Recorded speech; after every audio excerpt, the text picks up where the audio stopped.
very much for joining us today. You are a member of your public values, so I'm very happy to talk to you in a different capacity today. And you join us as an expert on regional development, business development, and water governance. And we'll discuss together what public value form can take on different continents. You work quite a lot in Asia and in Africa as well. Great, hi, nice to be with you. So welcome. Janek, my first question to you is, what does public value mean to you? I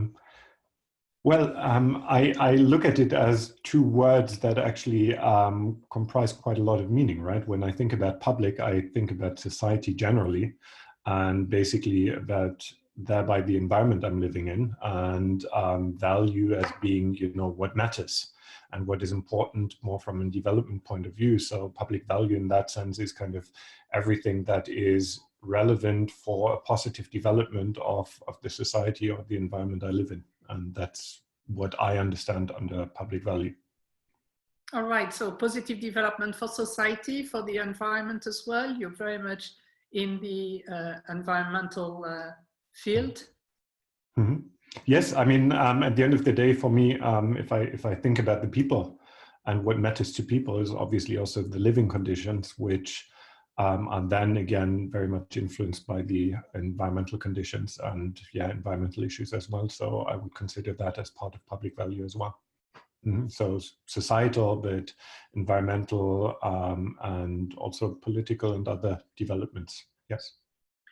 Janek, you are in the consulting field. When companies come to you for consulting on business development and you have this touch of public value, what are the main reasons for them to come? Do they try to be transformed? Do they want to embrace sustainability? Or why would they come and consult with you? So, I mean, we work a lot with young and upcoming businesses and entrepreneurs. And especially in that area, I think it's quite interesting to think about how you establish a value proposition and comparative advantage to other well-established companies, right? And I think here kind of the emergent need and interest to find an alternative to just profit-oriented companies is something that resonates very much with people who want to build something, want to build a new company. And in that sense, we're always trying to focus and emphasize kind of really what the value is that goes beyond mere consumption when we talk and work and generally consult with young enterprises. But then on the other hand, we also work with larger organizations and businesses. And I think generally I perceive that there's a growing interest to actually live up to the expectations that companies are more than just money-making machines, more in the direction of actually generating true value for customers, and value in that sense that it actually adds adds benefits to customers that go beyond just consumption. But we're talking about value integrated into the core of a corporate strategy, not necessarily value advertised as a marketing tool. Mm-hmm. What would that be? Could you give us some example without mentioning company? Well, I mean, I can refer to ourselves, right? We're a company. We are a for-profit company that still is not looking at maximizing its profits, but that is looking at how we can position ourselves strategically with the development of sustainable approaches with products and consultancy services that help our clients to actually gain a competitive advantage in the market. Sorry.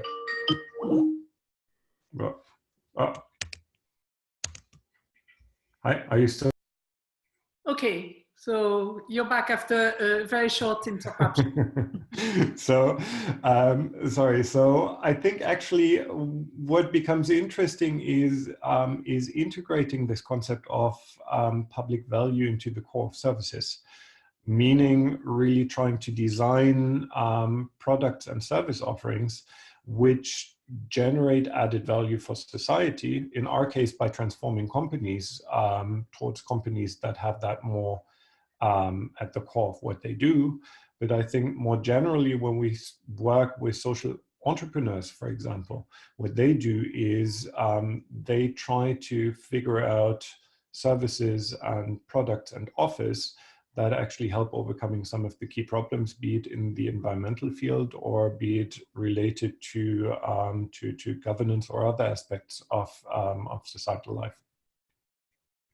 And I think this is, I mean, just taking out a few examples, when we're working in Lebanon, we have enterprises that really try to tackle the issues of environmental pollution in the country, which are equally at the core of some of the economic issues, as well as obviously something that is very much related to health concerns in the country that has very high cancer rates. And these businesses actually look at these challenges and try to figure out solutions that make a contribution to society by partly solving them. Obviously, it's never the role of a business to solve a complex overall challenge alone, but to actually focus on a problem and trying to find a solution for parts of it, I think is something that where there's actually lots of opportunities for businesses to come in, especially in the environmental field, which then links very much to health aspects, but also to other issues that are important for the public.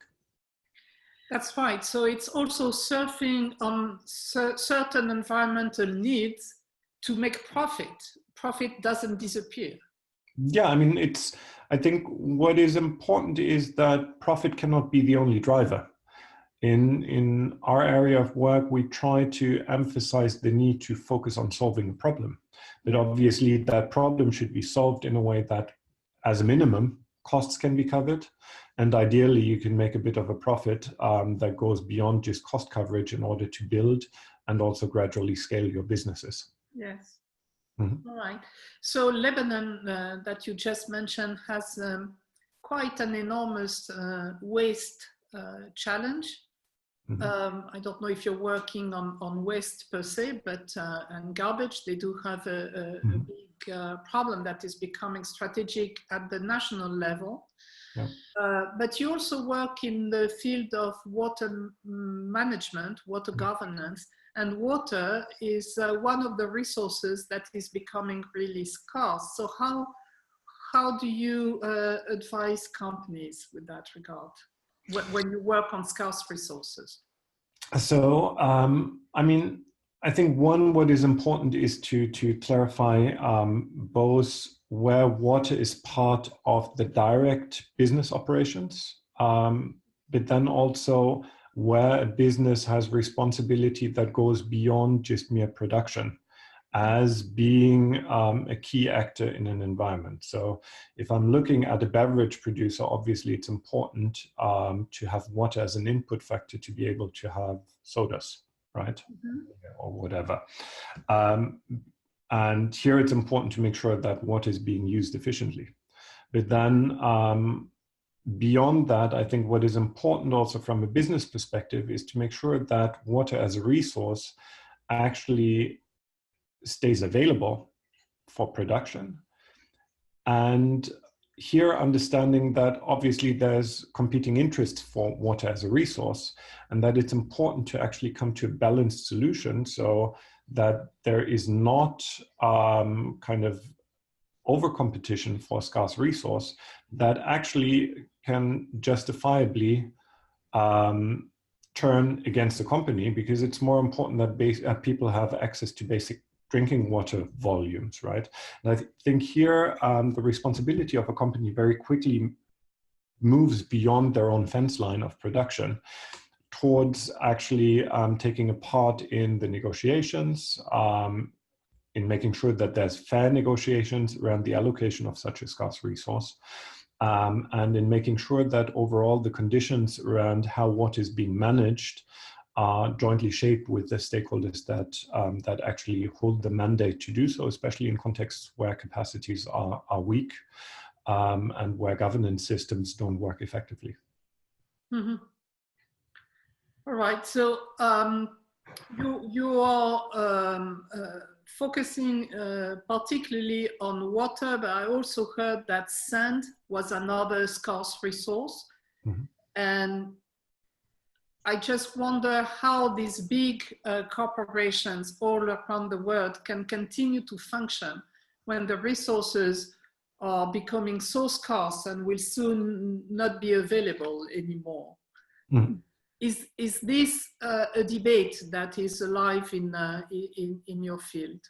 Yes, absolutely. So I think there's basically two fairly straightforward strategies to looking at kind of innovating business strategies in areas that are subject to diminishing resources. And I think one, there's the whole area of circular economy, the question of resource recovery and reuse, recycling of materials, which is very interesting and which actually yields very relevant and interesting business opportunities to look at what is considered as waste as a resource that can be upcycled and then again converted into new inputs for construction or other areas.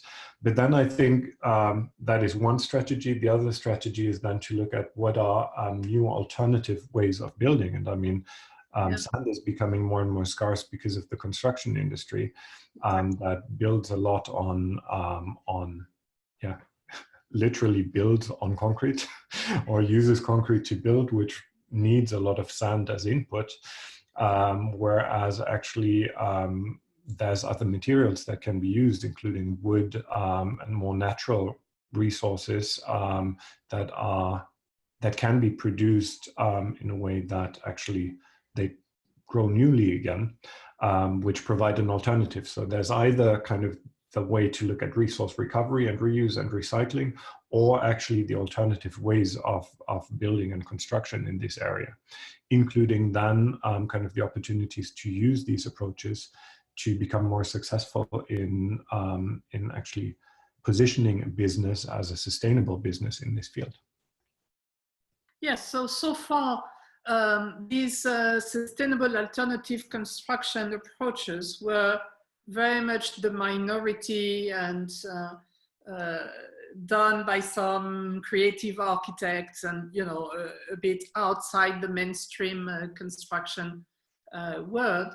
But if we continue to push and if we get to the point where really sand, water, other resources are going to be so scarce, then it is going to be a question of survival, and sustainability is going to be absolutely a necessity for the big companies. So what am I trying to say here? Is like, is there a way to convince the big corporations to go a bit faster than what they have been doing so far? Because it sounds like it's inevitable that sustainability is going to take over at one point.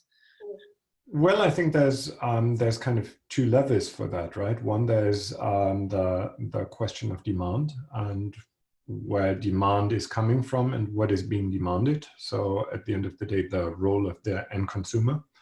But then on the other hand, I also see a very important role in the regulation of sectors, but also of corporations. I mean, this links to questions of environmentally sound practices in production and how that is being regulated, how pollution, how abstraction of resources like sand or other things are being regulated, but then also how these regulations are being enforced from public institutions.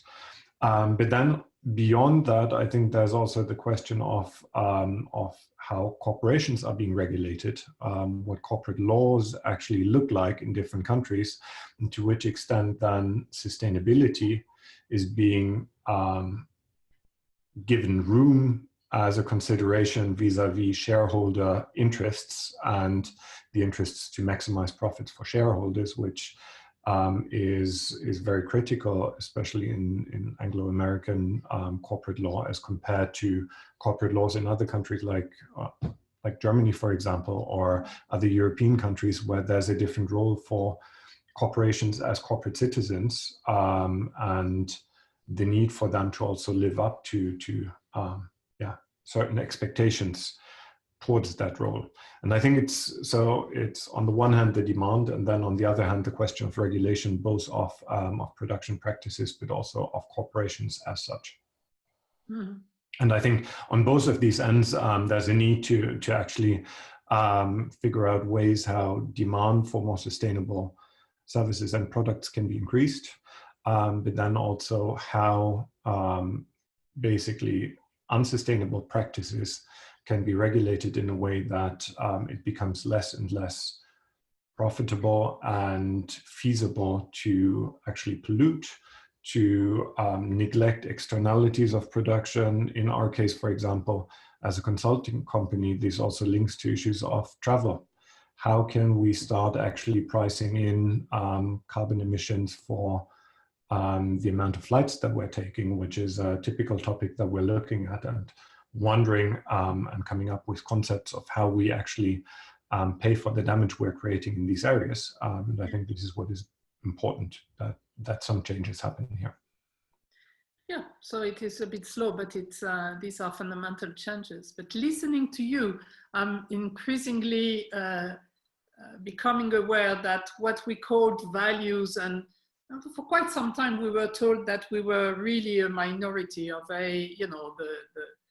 the philosophers who really cared about society and business, is actually becoming a necessity and is going to be at the core. We hear every Friday the kids saying that they should be in control of their own future and saying that things are getting worse. So these values are indeed going to drive the economy at one point. It's just listening to the concepts and the words that you're putting. Yeah, for me, I mean, from my point of view, what is important is to actually recognize these challenges, but then look at them as opportunities to find solutions to them. And I think this is also where I see huge potential for transformation of companies as we look at them very critically, with good reason today, towards also part of the solution to the problems that are growing in relevance in our lives, and that are sometimes being effectively solved by public institutions, but in other instances can be tackled through very disruptive business ideas that just rethink the way how we look at a challenge and figure out a way how to turn it into an opportunity. And I think this is probably what is needed just as much as better enforcement of regulations, as well as more demand from users, is also every now and then an entrepreneur that is clever enough to convert a really big challenge into a really big business opportunity and build something out of it that actually becomes a solution that benefits us. Mm-hmm. Interesting. We are quite unfortunately coming to the end of our conversation. Janek, when a company or a CEO comes to see you and feels a bit overwhelmed by the sustainability issue, what's your advice in terms of priorities? What would you tell this person to care about first? It's a difficult question. Depends on the context, but having said that. Well, I mean, I think it is very important to look at the area of work of that company, but at the end of the day, I think another key issue is really to try to figure out what the mandate of that company is supposed to be, what the role of that company is supposed to be, and what the CEO wants to achieve with its company. You mean the purpose? Yes. but the purpose beyond the mere business, but looking a bit at really what is the ambition of building a successful company and what success actually constitutes for the head of the company as well as the people working in the company. And in many cases, I would say that goes beyond just earning money, also because especially in the environmental field, I mean, when I'm now thinking about water companies who we've worked with, we oftentimes had instances, especially in areas where there's lack of good services that are being delivered, that staff is being beaten up while they do their work, and there's just a very bad perception of certain types of companies. And I think you cannot build a good reputation for a company just by focusing on profits, beyond the reputation for your shareholders. But I tend to doubt that that is the only thing that matters, and that is where I would say then kind of question of what the vision, mission, and really the triple bottom line of a company should be needs to be established to then from there on move towards actually specifying where contribution could be made to more sustainable development. Thank you, Janek. And it's been a pleasure to talk to you again about public value, and I wish you the very best in the next few months. Thanks a lot for joining us. Thank you so much.